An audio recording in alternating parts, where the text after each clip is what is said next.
নমস্কার বন্ধুরা, আমি Priya. Welcome back to my channel. আজকে সকাল সকাল আমরা বেরিয়ে পড়েছি ঠাকুরের মন্দিরের উদ্দেশ্যে। অনেক দিন হলো আমরা এই মন্দিরটাতে আসিনি, প্রায় অনেকগুলো বছর। নতুন বিয়ের পরে কিন্তু এখানে এসেছিলাম, তারপরে দেখতে দেখতে প্রায় 6টা বছর কেটে গেছে। তাই আজকে আমরা সকালেই ঘুম থেকে উঠে চান করে রেডি হয়ে চলে এসেছি মায়ের মন্দিরে পুজো দেওয়ার জন্য।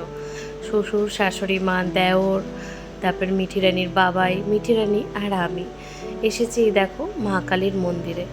তো এখানে প্রথমবারেই যখন এসেছিলাম এত ভালো লেগেছিল, তারপরে মাঝখানে করোনার জন্য বা অনেকগুলো বছর আর আসা হয়ে ওঠেনি। তো যাই হোক, এখানে খুব ভালো করে আমরা মা কালীর মন্দিরে পুজো করেছি। পুজো করার পরে তারপরে এখানে মিঠি রানী তার কাকার কোলে আছে। এখন প্রায় বাজে তাও 9টার মতো, কিন্তু বাইরে এত রোদ উঠে গেছে, মানে খুবই গরম। দিল্লির গরম বলে কথা, সে তো সাংঘাতিক গরম। তাও যাই হোক, সকাল সকাল এসেছি বলে একদমই ভিড় ছিল না। আর আমরা খুব ভালো করে মায়ের দর্শন করেছি। তারপরে এখানে আমরা ভোলানাথের মাথায়ও কিন্তু জল ঢেলে তারপরে আমরা বাড়িতে যাব।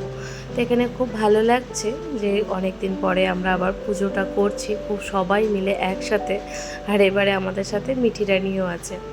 তো খুব ভালো করে শিব ঠাকুরের মাথায় জল দিয়ে নন্দী মহারাজের মাথায়ও জল ঢেলে এরপরে আমরা যাব বাইরের দিকে।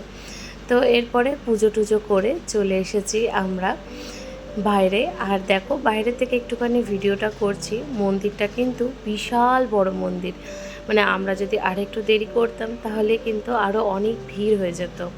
তো যাই হোক, মন্দিরে পুজো টুজো করে এবার আমরা গেছি পাশে একটা রেস্টুরেন্টে খেতে। যেহেতু এত খিদে পেয়েছে আর এত সকালে বেরিয়েছি, তার জন্য ব্রেকফাস্টে যে সমস্ত ভেজ আইটেমগুলো পাওয়া যায় সেগুলো এখানে খেয়েছি। যা ধোসা, ইডলি, তারপরে পুরি। আর মিঠি রানিও এখানে সেসব একটু খাচ্ছে, ছোলে ভাটুরে।